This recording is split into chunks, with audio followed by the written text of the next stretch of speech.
사자 머리를 한번 쓰다듬고.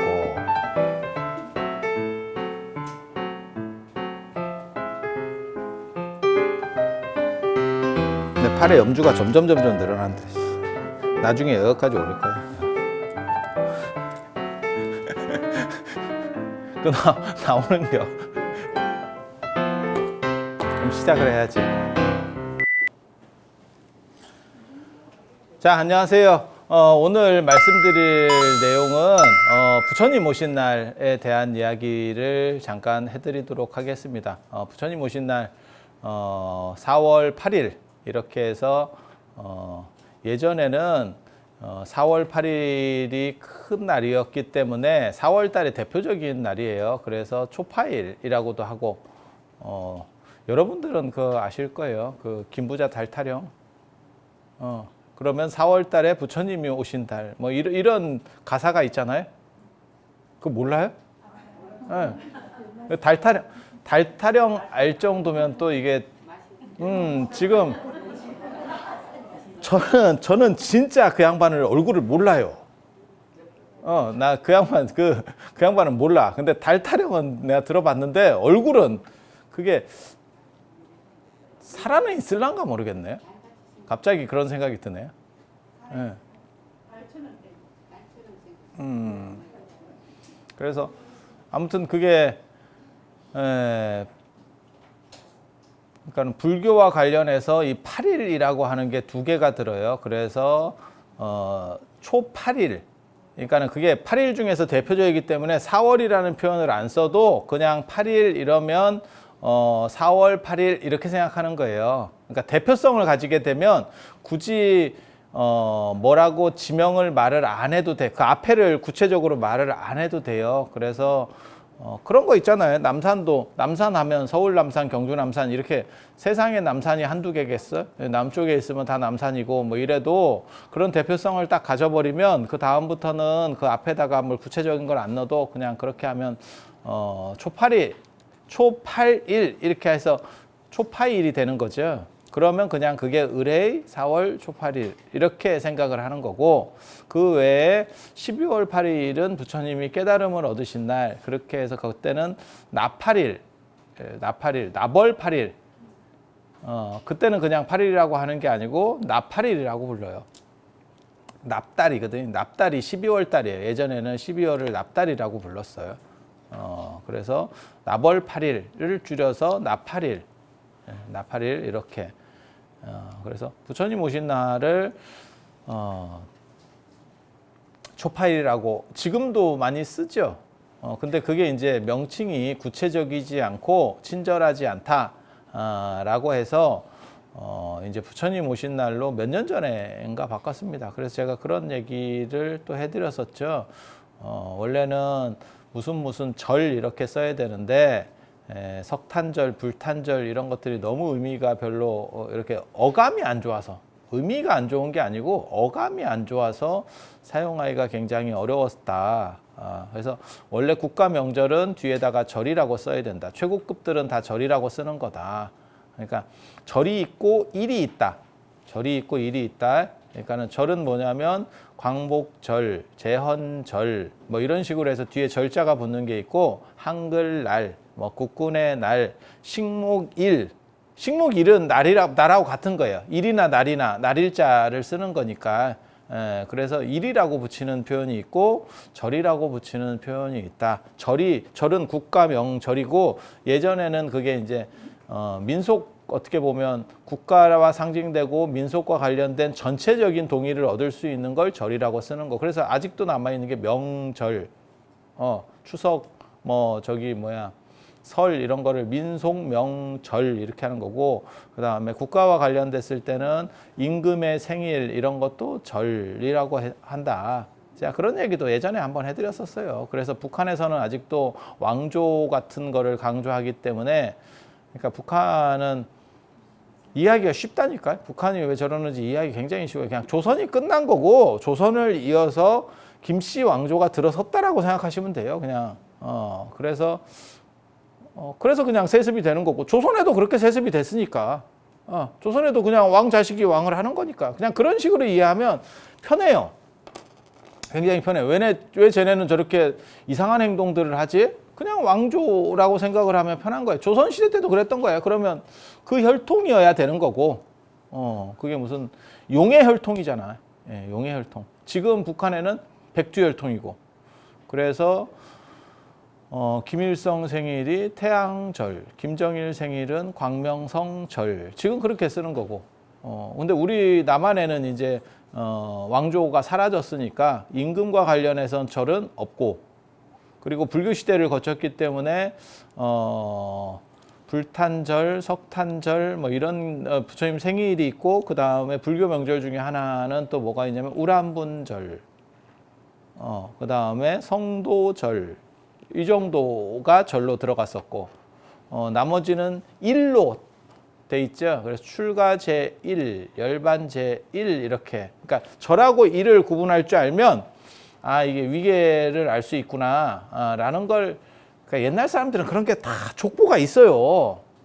그래서 저도 이번에 부처님 오신 날 이렇게 하는 것도 저게 절이라는 표현을 어떤 방식으로든지 아무리 쉽게 가든 어쩌든 간에 풀어서 쓰는 거는 문제가 없는데 맨 뒤에다가 절자를 넣으면 참 좋은데 오신 날, 날이면 일이잖아. 그래서 저게 위계가 안 맞는데 최고급이 아닌데 라는 생각을 했지만 우리는 뭐 특별히 그런데 또 발언권이 별로 없기 때문에 잘 모르면 물어보면 되는데 왜 안 물어보는지를 잘 모르겠어요. 우리가 이런 거 전문적인 사람인데. 그리고 기독교는 희한하게도 저것들은 어떻게 저런 룰을 누구 돈 주고 물어보나? 쟤네가 더 모르는데, 한자나 이런 거는 쟤네가 더 잘 모르는데 걔네는 그래도 또 성탄절 이렇게 또 절로 해놨어요.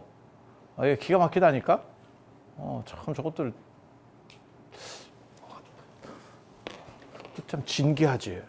근데 우리는 원래 절로 하다가 이제 보통은 초파일을 제일 많이 썼죠. 초파일을 쓰는 이유는 짧아서 그래요. 짧고 그냥 쉬워서. 그래서 지금도 부처님 오신 날이라는 게 공식 명칭으로 바뀌었지만 그래도 초파일이라는 표현을 많이 쓰는 이유는 짧아서 그래요. 짧은 게 경쟁력이 있습니다. 단어는 짧은 게 경쟁력이 있어요. 그래서 그런 부분들이 존재해요. 그거는 여러분들이 애들 문자나 이런 거 보면 짧은 게 경쟁력이 있구나 라는 거를 이해할 수 있습니다. 이렇게 요즘 애들이 뭐 문자 쓰고 이런 거 이렇게 들어오는 거 보면 짧다 못해서 잘 이게 무슨 글자인지 모르잖아. 이게 니은 뭐 이런 거 자꾸 이응 뭐 이런 걸 자꾸 하니까 이게 생각을 해야 되고 너무 슬프지. 걔네는 알아듣는데 여러분들은 못 알아듣는 거예요. 그래서 여러분들은 그거 하시잖아. 제가 제일 싫어하는 거, 내가 제일 싫어하는 거, 노인 양반들의 가장 큰 특징 중에 하나가 그 약간 예전 한 80년대 엽서에 나올 것 같은 데다가 좋은 말 써놓는 거. 그런 거 쓸데없는 거 보내는 거. 그거 애들 극혐합니다, 진짜. 그거 애들한테 보내지 마. 그게 부모와 단절하는 지름길이야. 그거 보내고 명언 반짝이 한 30개. 그것도 알록달록해요. 그것도 누군가 보내준 걸 이렇게 옮겨 보내는 거. 그거 진짜 그거 굳이 젊은 사람이 아니더라도 그거 극혐합니다. 그게 차라리 애 사진을 보내. 차라리 손자 사진을 보내. 그게 나아. 그래서 이게 어떤 엽서 같은 데다가 좋은 말 뭐 이런 거 들어가 있어요. 아이고 참. 그거보다 더 나이 먹은 사람들이 하는 게 명언 뭐 30가지 뭐 인생의 행복을 주는 말 막 이런 거 몇십 그 빨간색 노란 그리고 어떤 거는 또 깜빡깜빡거려요. 겁나 유치하지. 그거 보낼 정도면 그 다음에 저 요양원 갑니다. 그 다음이 요양원입니다. 그래서 그런 거 애들한테 보내지 마. 애들이 그나마 참고 있는 거예요. 예. 아마 딸한테 보내면 잘못하면 차단될 수도 있어요. 며느리는 그나마 봐주는 거요. 며느리는 차마 시어머니의 카톡이나 이런 걸 차단시킬 수 없어서 좋은 얘기 잘 읽었습니다. 좋은 말 잘 읽었습니다. 그거 그렇게 받지 마. 그건 그 사람이 예의 있으려고 하는 행동이야. 그냥 안 읽어. 그냥 번쩍번쩍하면 아예 안 읽어. 그걸 왜 노인들은 그걸 계속 그렇게 하는지 나는 이해를 못 하겠던데. 이게 뭐 하는 행동인지 정확하게 모르겠는데 그게 그 나이의 어떤 표준을 의미한다니까요. 그러니까 지금 잘 봐봐. 젊은 사람들은 더럽게 짧게 해가지고 아예 그냥 뭐 기억 뭐 이런 식으로다가 보내고 한쪽은 너저분한 거를 쭉 보내고 있는 거야. 이게 지금 어떤 세대 차이가 분명하게 드러나는 거야. 한 사람은 겁나 긴 거, 한 방에 들어오지도 않아. 이렇게 올려야 돼. 이 짓을 하고 있고, 한 사람은 진짜 짧어. 그래서 길어질수록 인생이 같다. 이렇게 생각하시면 돼요. 길어질수록. 그리고 그것도 있어요. 내가 이게 옆에서 이렇게 스마트폰 하는 사람들 이렇게 보고 있으면 너무 불쌍하지. 왜냐면 글씨가 이따시만 해. 엄지손톱만 해. 그건 너무 좀 슬프지. 그래서 아무튼 그게 나라고 일하고 관련된 거고, 왜 초파일이 경쟁력을 가졌냐면 옛날에도 짧은 걸 좋아했어요. 그거는 뭐 100%입니다. 그거는 언어가 축약되는 구조들이 한자에 많이 나타나는데 그것도 다 그런 식으로 말 줄이는 것들이 있어요. 그러니까 예전에도 그런 행동들을 했었어요. 예. 그리고 그렇게 하는 거는 글 쓰는 것 때문에 나타나는 현상이기도 하고, 한자를 쓸 때 좀 더 효율적으로 짧게 쓰기 위해서 이렇게 그래서 그런 거 생각하시면 되고, 부처님 오신 날과 관련해서는 사실 부처님 오신 게 큰 의미가 없어요. 큰 의미가 없어.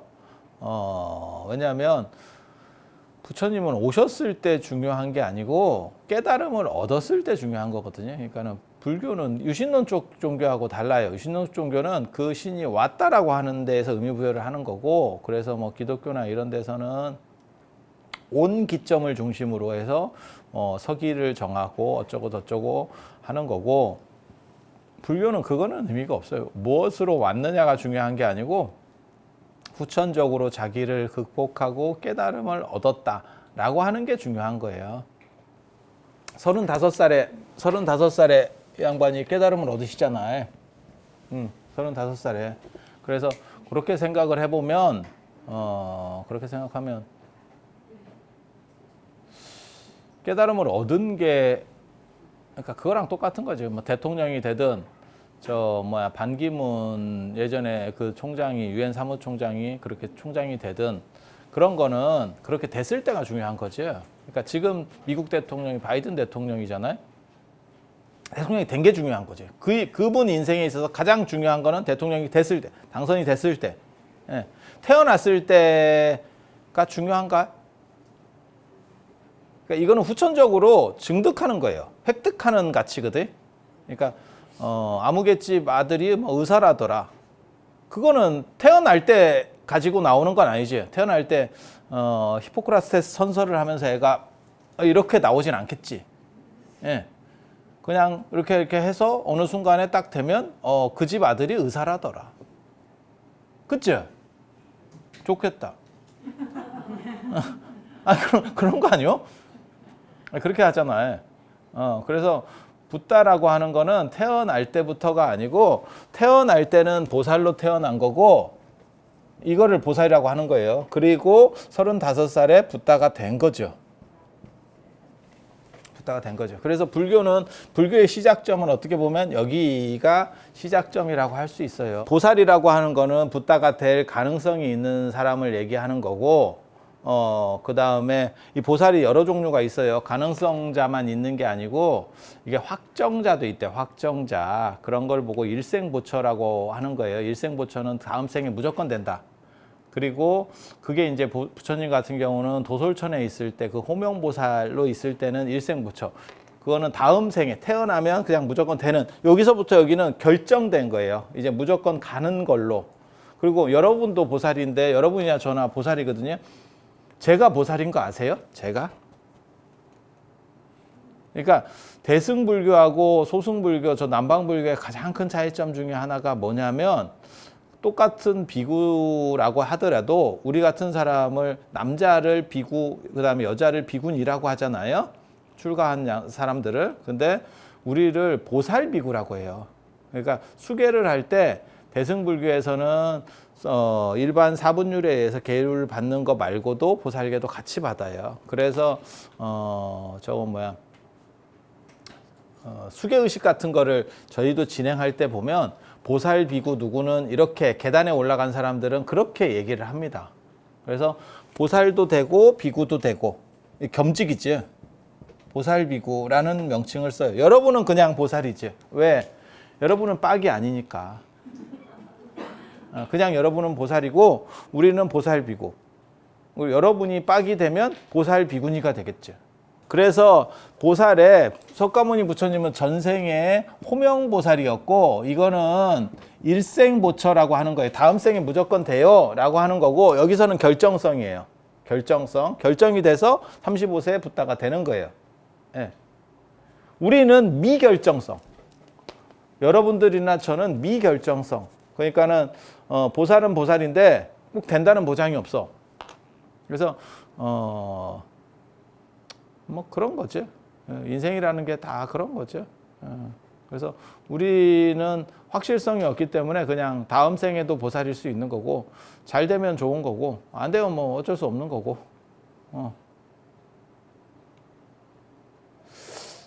뭐 그런 거죠. 그런 거죠. 그리고 이게 제도들마다 좀씩 달라요. 그러니까 지금 그게 지금은 맞는 말인지 저도 정확하게 잘 모르겠는데, 원래 중국 같은 경우는 중국의 시진핑 주석이 딱 있으면 한 반 정도의 임기가 끝나면 다음 주석 될 사람을 이렇게 선정을 합니다. 그래서 그 사람하고 같이 하다가 그 다음으로 넘겨주는, 이렇게. 그러니까 그 사람이 어떻게 보면 딱 결정이 되면 그게 보처가 되는 거지. 그리고 그 사람은 이렇게 가다가 다음에 주석이 되는 거지. 이 이해가 되시죠? 근데 왜 지금은 잘 모르겠다라고 얘기하냐면, 앞에 사람이 안 내려온다 하니까. 그러니까 관세음 보살하고 똑같은 거지. 다음번이 난데 아미타 부처님이 안 돌아가셔.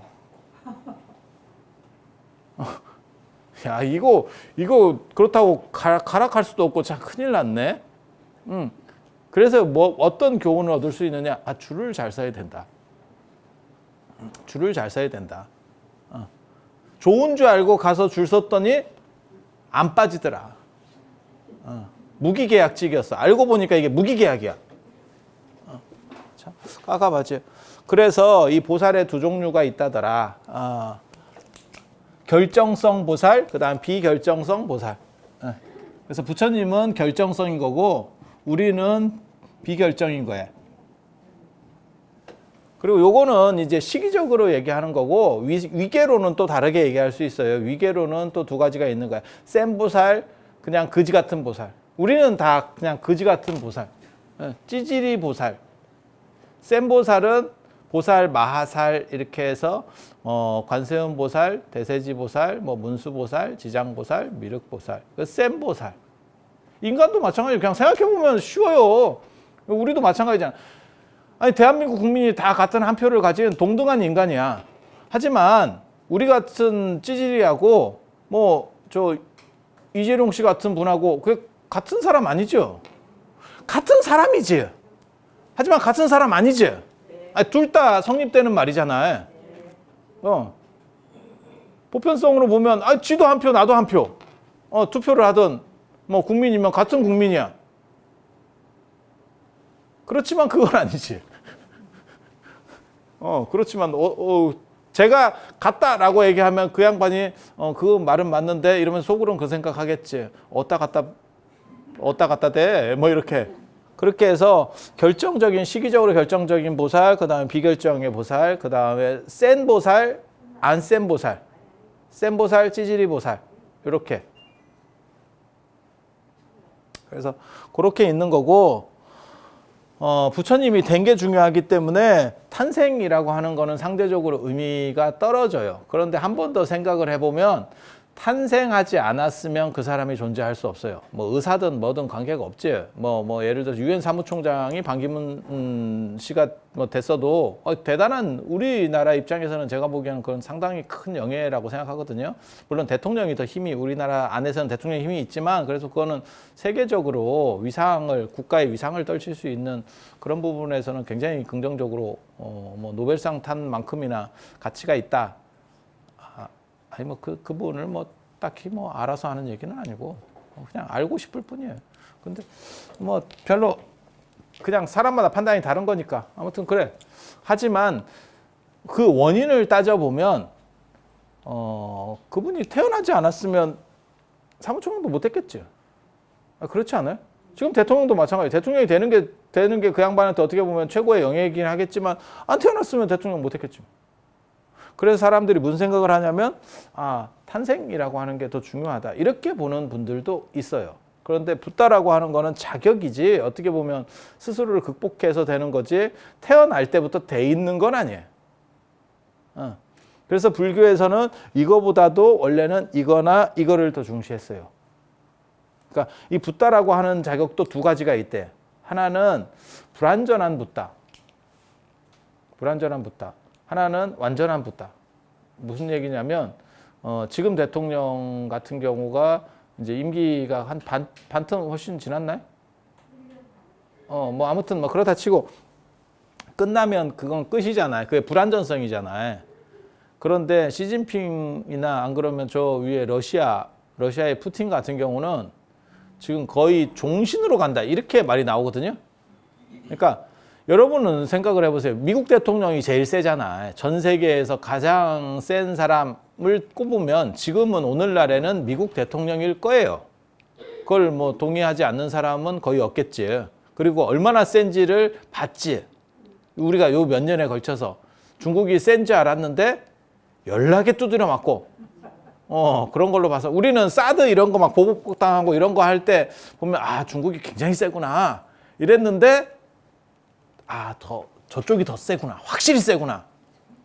이거를 간접적으로 봤지. 아니, 그렇지 않아요?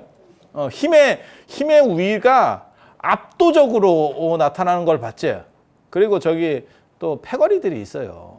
미국은 그 똘마니, 우리는 그 똘마니인가 아닌가 지금 회색 분자라서 조금 그렇긴 한데 그 똘마니들이 있어요. 그게 영연방이라고 영국과 관련된 애들이 있어. 그러니까는 캐나다, 미국, 영국, 그 다음에 호주, 뉴질랜드 이렇게 영연방하고 관련된 영국과 그 똘마니 국가들. 그런데 영국과 똘마니 국가들인데 지금은 미국이 대장이지. 거기 있고 그 다음에 찍기다시로 똘마니 있잖아. 일본 뭐 이런 거 있고. 우리는 약간 회색 분자. 아니 근데 그렇게 갈 수밖에 없는 게 중국 무역 차지하는 비중이 크니까 어쩔 수가 없어요. 이건 누가 해도 미국에만 딱 붙어서 먹고 그쪽에 뭐 의존도가 굉장히 크면 그냥 그렇게 먹고 살면 될 것 같은데 이쪽에 마저도 훅가거든. 양쪽에 진짜 이놈한테도 훅가고 저놈한테도 훅가고 미치겠지. 나라만 그러겠어요? 삼성전자 이런 데도 마찬가지겠지. 지금 뭐 반도체 어쩌고저쩌고 해가지고 중국은 야 우리한테 안 주면 너네 거 뭐 어떻게 할 거야 이렇게 하고 저쪽에서는 또 야 그거 저쪽에 주면 뭐 어쩌고저쩌고. 대만은 미국으로 완전히 붙었잖아요. 대만은 자기네 독립권을 유지하기 위해서 그래서 TSMC 같은 반도체 회사는 아예 중국하고 끊고 가겠다 이렇게 나왔고 이제 우리한테는 너네는 입장을 밝혀라. 야, 그 입장 밝히기 어렵겠다. 그냥 생각해도 입장 밝히기 참 어렵겠다. 이거 진짜 안일할 수도 없고 기닥할 수도 없고. 그래서 지금 뭐 그렇게 가는 거잖아요. 그래서 그런데 여러분이 한 번 더 생각해봐요. 미국 대통령이 좋을까? 러시아나 중국 시진핑 같은 푸틴이나 시진핑 같은 사람이 더 좋을까? 어때? 선택을 하라 그러면 여러분을 선택하라 그러면 어떤 걸 하고 싶어요? 야, 나 같으면 아니 여러분은 잘 모르겠는데 저 같으면 푸틴이나 시진핑이 나을 것 같아요. 왜? 종신이잖아. 이쪽은 임기제고. 아니 그냥 생각해봐도 그냥 임기 없는 쪽이 더 나을 것 같잖아요. 종신이 조금 덜 먹어도. 그래서 공무원도 지금 애들이 열심히 들어가려고 하는 거잖아. 그 똑같은 얘기 아니겠어요? 그래서 마찬가지예요. 이 붓다도 두 종류가 있는 거예요. 그 얘기를 하려고 하는 거야. 이거는 약간 불완전성, 여기는 완전성. 그러니까 이게 어떻게 보면 종신으로 쭉 가는 거예요. 그래서 불교에서는 이 세 가지 생각을 해요. 이 세 가지 생각. 어떤 것이 중요한가? 그래서 제일 먼저 대두된 거는 사실은 이거예요. 그래서 율장 대품이라든가 저 빨리울의 율장 대품이라든가 이런 데 보면 부처님의 생애를 요 깨달음부터 기록을 합니다. 깨달음 직전부터 시작을 해서 기록을 합니다. 깨달음에 포커스를 맞춰서. 그러니까 태어난 게 중요한 게 아니고 부처님이 된 게 중요하니까. 된 게 중요하니까. 여러분이 치료를 받으러 가, 병원에 치료를 받으러 가. 그러면 그 사람이 누구 자식이냐가 중요한 게 아니고 언제 의사가 됐고 어떤 학교를 나왔고 뭐 그 다음에 치료한 게 어느 정도나 됐는지 이게 쉽게 말해서 경험이 좀 많은지 이런 게 판단 대상이 아니겠어요? 누구 자식인지는 별로 중요하지 않죠. 그리고 저는 늘상 얘기하지만 의사는 어떤 대학을 나왔는지가 중요한 게 아니고 솜씨가 있는지가 중요하다. 이게 머리 좋다고 손이 이게 아금박스럽지 않아요. 특히 수술하는 놈은. 성형외과 의사 이런 거는 나이 먹은 사람이 해도 안 돼. 나이 먹은 사람이 뭐 노안이에요. 뭐 아유 그러면 어떻게 할 거야? 젊고 이렇게 손끝이 얇은 사람이 있어요. 그런 사람 그 다음에 디자인 감각이 있는 사람이 있으면 딱 맞을 것 같아. 그러면 진짜 대박 날 것 같아. 이렇게 아니 사람들 봐도 일머리 있는 사람 있고 일머리 없는 사람 있고 손이 굉장히 이렇게 뭐 박스에 테이프 하나 붙여도 덕지덕지 붙이는 사람이 있고 한 방에 깔끔하게 쫙 가는 사람이 있고 있잖아. 얼굴에 수술을 하는데 덕지덕지 해놓으면 어떡하겠어. 근데 그거는 머리하고 관련이 없어요. 이렇게 살아보면 머리하고 관련이 없어. 일을 시켜보면. 그래서 우리가 그런 걸 보듯이 부처님 제자들도 부처님이 어떻게 깨달았지를 본 거지 그분이 어떻게 태어났지? 이거에 관심이 없어요. 그게 관심이 없어. 그렇게 해서 요걸 중심으로 했었던 게 부처님의 어떻게 보면 일대기의 시작이에요. 가장 먼저. 그리고 돌아가시고 난 뒤에는 돌아가셨을 때 이제 완전한 깨달음을 얻었으니까 이게 부처님의 완전성은 이 돌아가셨을 때 결정이 되거든요. 그래서 요걸 중심으로 하는 또 하나의 흐름이 생겨. 그리고 결국은 이게 이겨요. 요 세 개 중에서 제일 이겨요. 그래서 부처님 불교에서 말하는 불기라고 하는 거는 요 돌아가셨을 때를 기점으로 잡는다. 그래서 불기에서 부처님이 태어나셨을 연도를 계산하려면 플러스 79를 해야 된다. 라는 얘기를 하거든요. 그러니까 80이 1년이니까. 80이 1년이니까 플러스 79를 해서 앞으로 당겨야 된다. 그래서 불기만 계산하면 공자보다도 오히려 연대가 늦다. 그래서 사람들이 공자보다 연대가 늦다라고 생각하는 사람이 있지만 실제로 불기는 부처님 돌아가셨을 때를 기점으로 하기 때문에 플러스 79를 하면 공자보다 빠르다. 제가 그런 얘기도 예전에 해드렸었어요. 그래서 이렇게 보는 관점이 제일 먼저 생겼고 내가 우리 선생님으로 모신다고 생각을 해봐. 내가 출가를 해. 부처님을 모시고 출가를 해. 아니 그 당대에 그러면 내가 보는 기준은 내가 이 사람한테 출가할 수도 있고 저 사람한테 출가할 수도 있고 여러 명의 수행자들이 있는 거예요. 그중에서 저 양반의 깨달음이 어떤 건가 수행이 어떤 건가 이런 걸 보겠지. 그러니까 뭐하고 똑같으냐면 학원 등록한다고 생각하시면 돼. 내가 지금 수학을 못해가지고 수학 학원을 등록해야 돼. 그러면 뭐 하는 거냐면 가까운 데를 결정할 수도 있겠지만 저 선생이 괜찮은가? 저 선생이 어느 정도인가를 쭉 이렇게 보겠지. 특히 요즘같이 이제 인터넷 같은 식으로 해버리면 더 보겠지. 쭉 찾아봐가지고 이게 그리고 나랑 맞는 사람도 있어요. 거기에는 그 사람이 실력이 있느냐도 중요하지만 나랑 맞느냐도 중요해. 저의 최대 단점 중에 하나가 싫어하는 사람은 되게 싫어해. 내 어법을 싫어하는 사람은 되게 싫어해. 특히 연세 드신 분들이 저를 별로 안 좋아합니다. 연세 드신 분들은 근엄하고 재미없게 평으로 하는 걸 좋아하더라고. 근데 우리는 사실 이렇게 기복적으로 움직이는 이 변동폭을 크게 해주는 그게 교육학에서 굉장히 중요하게 저도 배웠었거든요. 그게 없으면 사람의 주의를 끌고 갈 수가 없어요.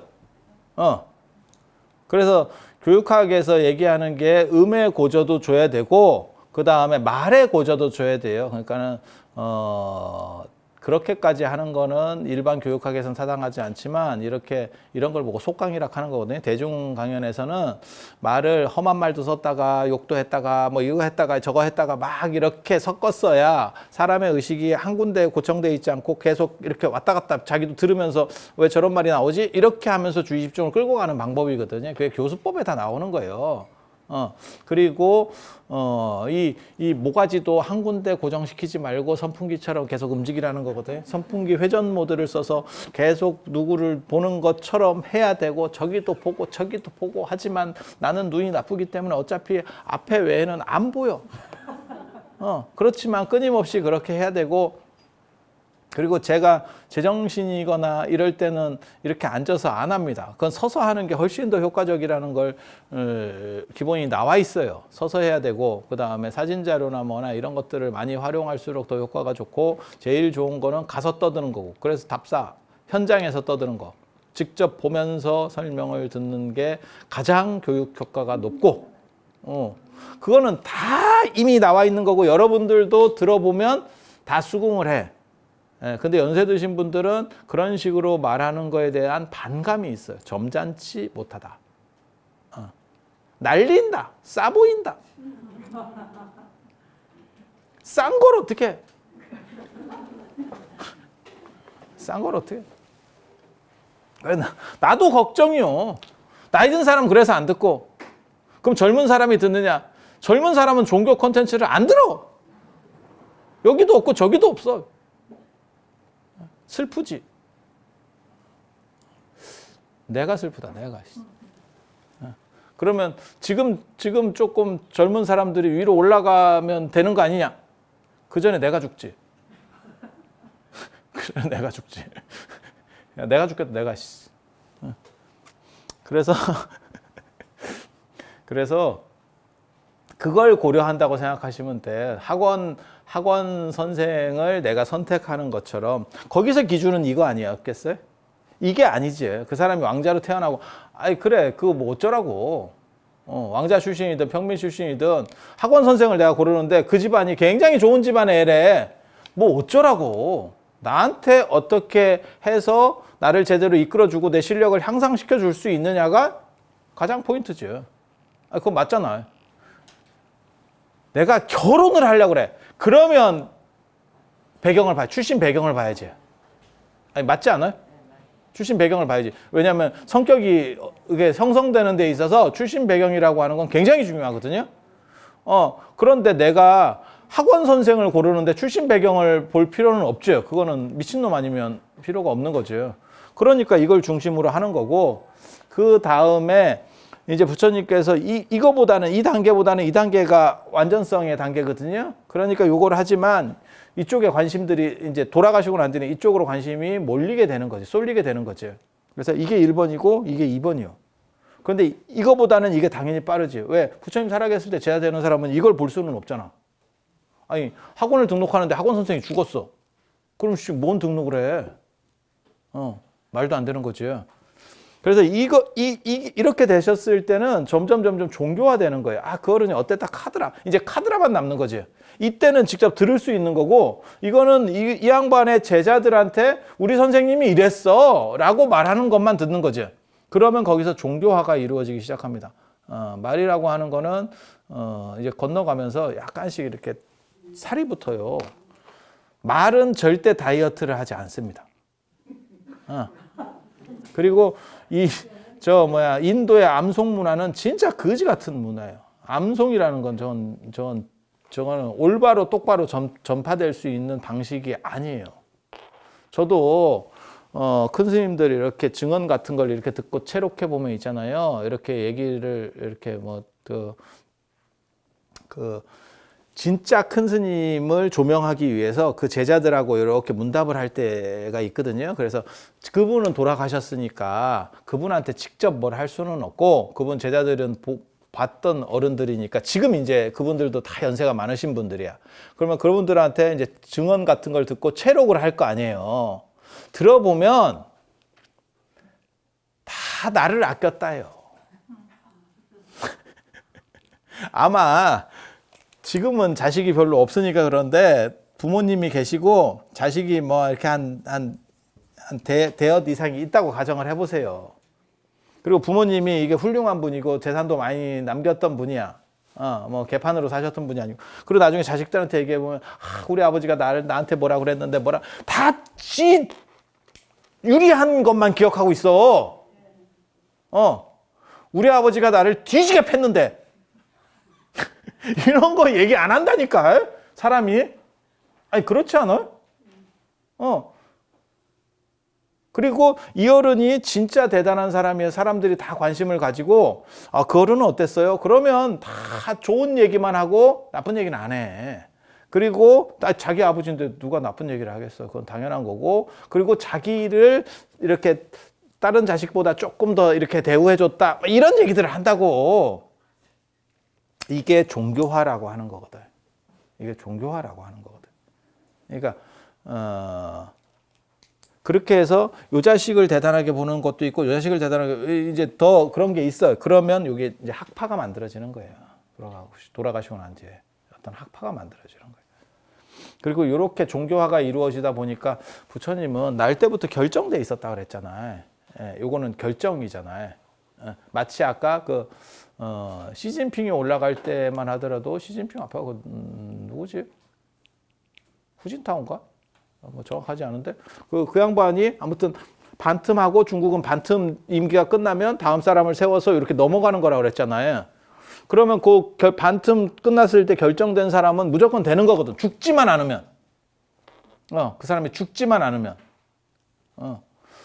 그렇게 결정성으로 있었기 때문에 또 어떤 사람들은 뭐라고 생각하냐면 그거를 결정됐으니까 여기서부터 보자 라고 해서, 그러니까 맨 처음에는 요 깨달음을 얻은 걸 중심으로 해서 사람들이 모이기 시작했고, 그게 제자들이고, 돌아가시고 나서는 그렇게 카드라, 이제 큰 스님들이, 이제 부처님은 돌아가신 거고 큰 스님들이 카드라 하는 걸 가지고 점점 살이 약간씩 붙어가는 거고, 그리고 그 사람들이 무슨 생각을 하냐면 그 뒤에 점점 내려가면 그 사람들이 무슨 생각하냐면 탄생에서부터 이렇게 일괄적으로 쭉 정리를 하면 위인전은 우리 하듯이 우리도 그런 거 속거든. 잘 속거든.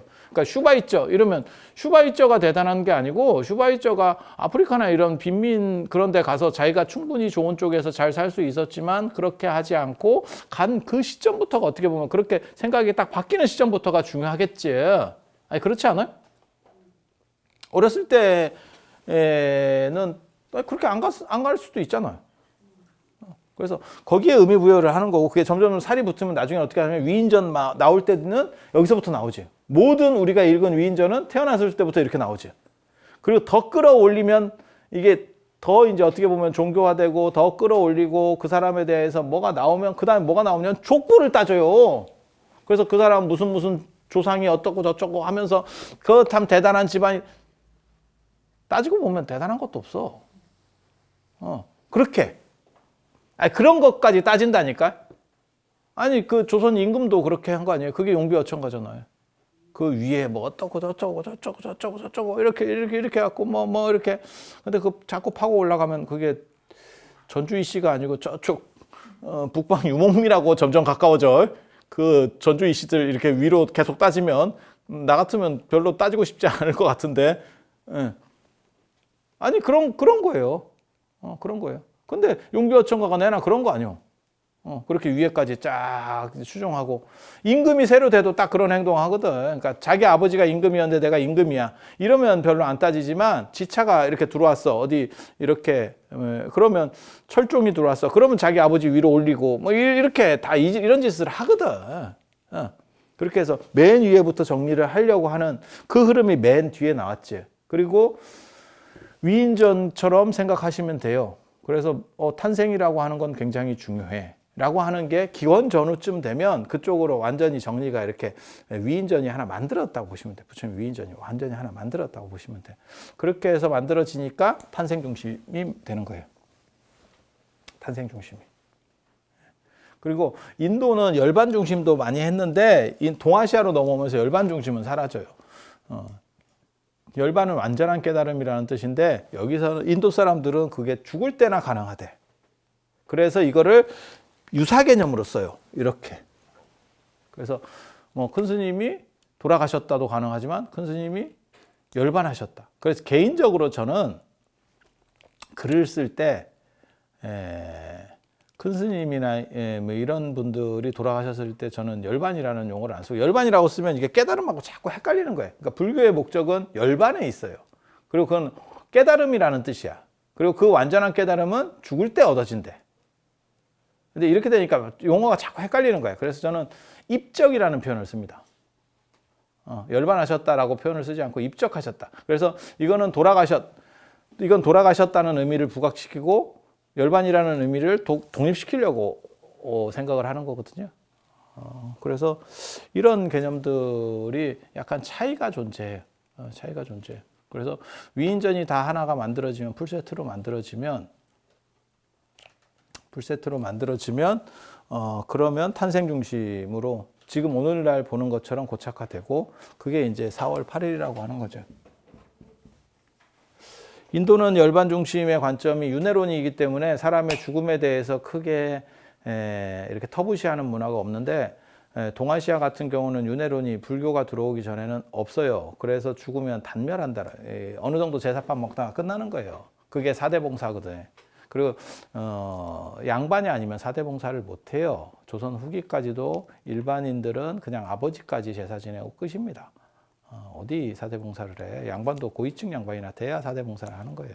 근데 조선 후기에 신분제가 붕괴하면서 이 양반아 저 양반아 개나 거리나 다 양반이 되면서 전 집안이 사대봉사를 하게 됐고 전국이 사대봉사를 하게 됐고 지금은 그것 때문에 하기 싫어서 이제 또 미쳤고 하는 걸 영예라고 생각해서 서로 못해서 서댔던 적이 한 번 있고 지금은 어떻게 하면 줄이느냐가 목적이고 이제 완전히 냉탕오탕 하고 있는 거죠. 근데 그게 불과 몇백 년 사이에 나온 거지 옛날부터 계속 해오던 룰이 아니에요. 그래서 제가 얘기할 때는 줄여도 된다. 이렇게 입장을 하는 거예요.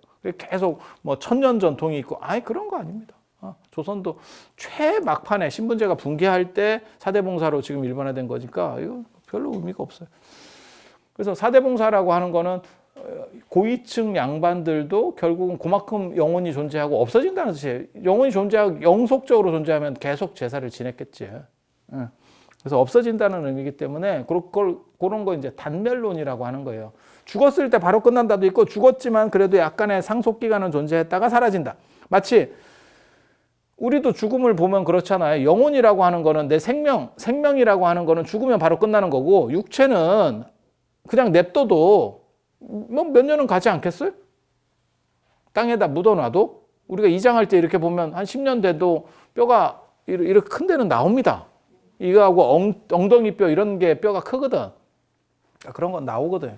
그래서 그렇게 생각해 보면 그 잠재적인 기간까지 용인하는 게 제사 문화라고 보시면 돼요. 거기까지는 다 간 건 아니다. 라고 생각을 하는 거고 그런 단멸론이 유행하니까 단멸론이 있는 데서는 이런 죽음에 대한 거를 다 터부시 여깁니다. 그래서 죽음에 대해서 말하는 거가 안 돼요.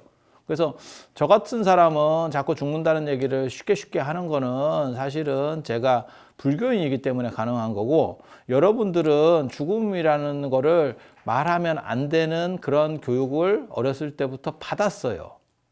그래서 죽음에 대해서 어른 앞에서 얘기하는 거를 신뢰라고 본다니까요. 그래서 제가 전에 그런 얘기 해드렸잖아요. 제 아는 선생님이 방학 끝나고 나니까 백발이 됐더라고. 그래서 왜 그러느냐 이랬더니 당신이 원래 백발이었는데 자기는 어렸을 때부터 30대부터 막 흰머리가 나기 시작해서 백발이었는데 어머니가 살아계셔서 계속 염색을 했다.